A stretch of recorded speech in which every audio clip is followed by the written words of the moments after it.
Hi, it's Luke from Orthopaedics 360, here with Chien-Wen, and we're just visiting a hip and knee symposium here in Sydney. And it's been fantastic to be able to see new technology and our colleagues picking up on this technology and driving things forward.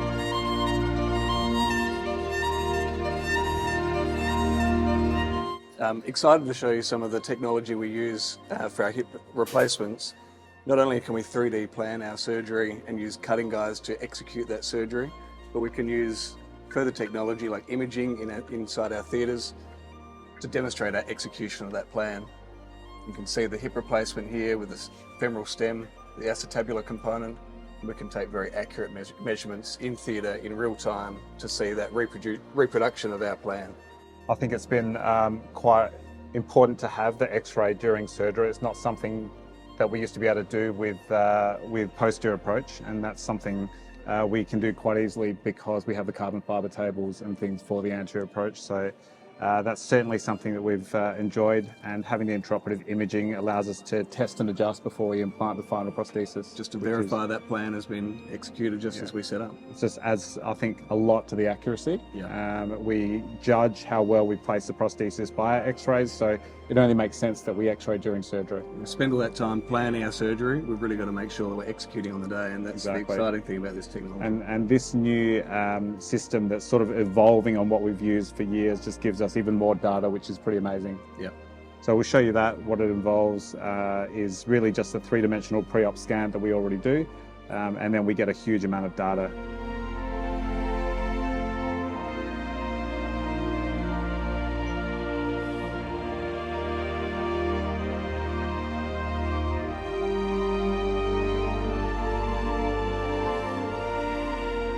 We are at the hip area now. We're getting some talks on hips, and we're hearing about things from the joint registry.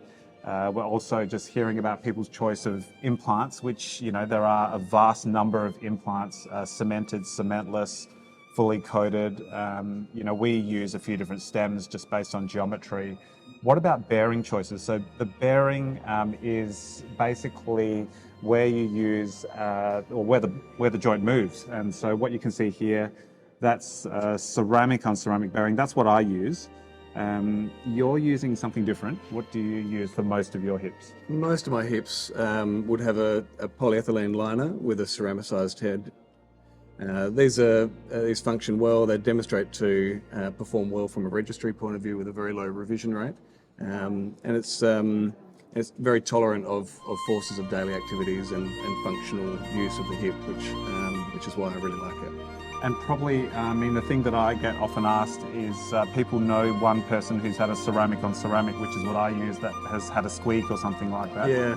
You know, I think we haven't noticed that as much, and I think these third generation ceramics are probably a lot better than they were 20 years ago. Yeah, the rates of problems with C on C or ceramic on ceramic are very, very low.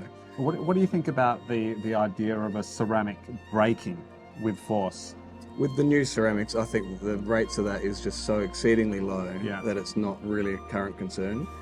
I've actually never seen a ceramic break. Yeah. And I remember a long time ago getting one of the ceramic heads and just throwing it at the floor, and it didn't break. Impossible. Yeah, it's actually, I don't know how you could break one, Yeah. but I know that there are cases out there of people breaking them. I think that if you looked at those cases, it'd be the old style of ceramic.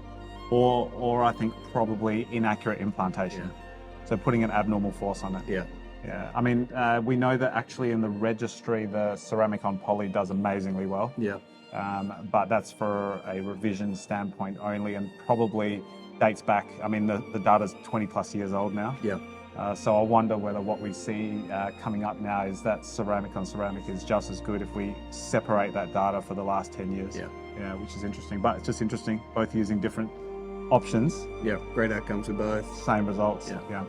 I don't think a patient could feel it. No. Yeah, that's excellent. Philosophically, I think if we look at wear rates and we look at in the lab, not in real life, ceramic on ceramic probably wins, and that's, you know, certainly not real world example, but that's why I choose to use it. Yeah, I think when we're talking in a lab where you are cycling billions of times rather than a million times. Then you start to see a difference. I think you're probably not going to notice it unless you're a professional cyclist and you still want to be after you've had your hip replacement. Yeah. Chien, when we're just looking at the stem options that we've got available to us, how does a patient end up going from your clinic and booking for surgery to then their operation in theatre? What are the steps before we get there, and how do we end up? So actually, a little bit of groundwork, and I think that's the biggest difference with hip replacements now compared to hip replacements 10, 15 years ago, where we just had the two-dimensional X-ray. So once a patient organises with surgery, they get their three-dimensional scan. The three-dimensional scan is key. It allows me to basically perform the surgery on the computer before we enter in the operating theatre. So there's no surprises. We know what prosthesis, what position, what sizes, everything before we start. And then that combined with our intraoperative imaging to match that allows it to be extremely planned surgery. But that's stem geometry, and we're very lucky actually. I think in this day and age, if you heard some of those talks before where we saw the stem geometries of the past, there was one size, just make it work in everyone. Stuff it in, make it work. What are you using? We've got all the stems here. What do you use to match your geometry? Yeah, I'll make a decision based on what we see in that planning. So with the 3D segment of a femur, we can best fit any of these stems, and I can take my primary stem, which might be an Amos stem, which has a really sensitive geometry for bone, for loading bone in a way that preserves bone. If this stem does not make good cortical contact within the internal part of the femur, then we can start to move into different stem types, such as the master lock. On some occasions, the bone just isn't up to it, and we can see that on our planning where the stress of the implant on bone isn't going to be satisfactory, and then we can move into a cemented stem. The nice thing about the range that we take to theatre is that any of these options are going to be executed on the day with a high level of accuracy.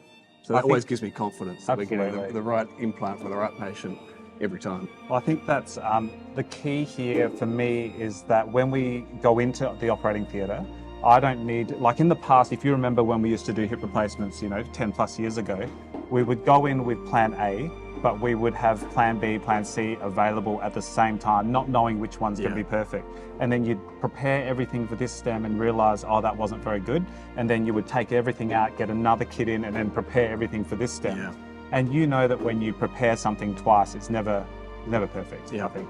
So I think the big key to the 3D planning, because we can see how the stem fits in, we can see the morphology, the shape, the distance, everything before we start. We're just going in one time, getting the right choice from the start. Yeah, it's predictable. Very predictable. And I think that's easy to execute. That's where the stem choices come in. Yeah. You need a few. Yeah. You definitely need a few. And I think we heard first talk, don't be a one-trick pony, right? Yeah, it's great. So I think, some of the talks today, they go over, some of the key elements of where original hip replacements had some problems. Leg length and position have always been something that's discussed, leg length in particular. And, I think when we look at what we do so many things now to ensure leg length that it's kind of not really a problem as much anymore. Yeah. Maybe from what we heard in the talks, maybe what's your take on that? Like, what do you think is the best way? Because our patients often ask us what the best way, but there's so many things. Well, I don't think for me, there's not one way. There's not one technique that ensures that accuracy and reproduction of leg length. It's really having multiple tools and techniques to work through in the surgery process. So it's having that excellent plan and then working through that plan to make sure that the neck cut was correct, checking it, verifying it, that the acetabulum is put in as we had planned, so that we know that the hip center hasn't changed within the pelvis. It's then having the ability to put the implants in, reduce the hip, and then test it in theatre and compare that to our planned leg length and offset correction. And we know that imaging in theatre is really important, or at least having some sort of technology to verify and check and cross-check with the planning. That's it, the technology. It's amazing how much or how many hips we did back 10 plus years ago, where we actually had no technology to help us get leg length right, and it was all down to the feel of a hip. Yeah. Now with x-rays and with the 3D planning and modelling, it's so easy to check and verify where we are. So, you mentioned tension on the soft tissue, but that is variable amongst many people. It's a good secondary check for sure. But I find personally the 3D models really beneficial. So we get those 3D models from our patient-specific system, and I love getting the X-rays. It's interesting to hear about what other people are using. You know, some people are using almost like a navigation system now. Yep. It is, you know, it's a good thing. It adds probably a little bit for, you know, people who are maybe just starting out and just starting their hip replacements to see some data up on the screen. Yep. But probably, you know, I can't see that something as necessary in my workflow, particularly. Yeah. Yeah. But the X-rays are great. Yeah. What about you? I mean, I also do robotic-assisted surgery, and having that technology in the room is another way to verify. So It's like a super X-ray. It's an excellent X-ray, and it's a good execution tool. It means I'm not wearing lead in a robotic case. I don't sweat as much, but the technology means that we can have really high-level confidence that that plan has been executed, and all those things: soft tissue, pre-planning. Models in the theatre. Yes. It's about putting all of these things together. And I think if you rely on one technology or technique or verification, that you're more likely to have a trouble. Whereas if you're using 5 or 6 things every time, then Absolutely. it's reproducible. You're checking the check, you know, like the carpenters say, you measure twice, cut once, or is it measure 3 times? I can't remember. But we do I think what's so obvious now is that surgeons, especially surgeons that do a lot of hip replacements, do so much more work before the surgery now than we ever have, right? I remember when we were learning hip replacements, you didn't really plan them that well. You kind of put an X-ray up a few minutes before you're about to do the hip replacement, and you put some templates up which didn't account for things like magnification and things like that. And you know, that was the best we had at the time. And I remember so many different tools, especially when we were doing hip replacements posteriorly back in the day, where we used to drill little pins in and have little rulers that came off the side and measuring tapes. And it was amazing yesterday to hear about how they used to work out what straight up and down was by hanging a rope from the ceiling with a weight at the bottom. I just, you know, how far things have come. You know, it's amazing. amazing. Just the inserter handle to the corner of the room. I mean, just it's crazy talk now. Crazy. You can't do that. No, it has to be three-dimensional, and it has to be perfectly planned. So, you know, we're, I think, at a really good period now, right? It's exciting. Yeah, it's exciting to see what comes, and I think it'll be amazing when this meeting in like 5 years' time, what we're going to see there, and more accurate. Whether or not that translates to different patient outcomes, but I think it will at least give people the ability to have a really quantifiable way of knowing that they did the surgery correctly. Which is what we're getting now, right? Yeah. Amazing. Before.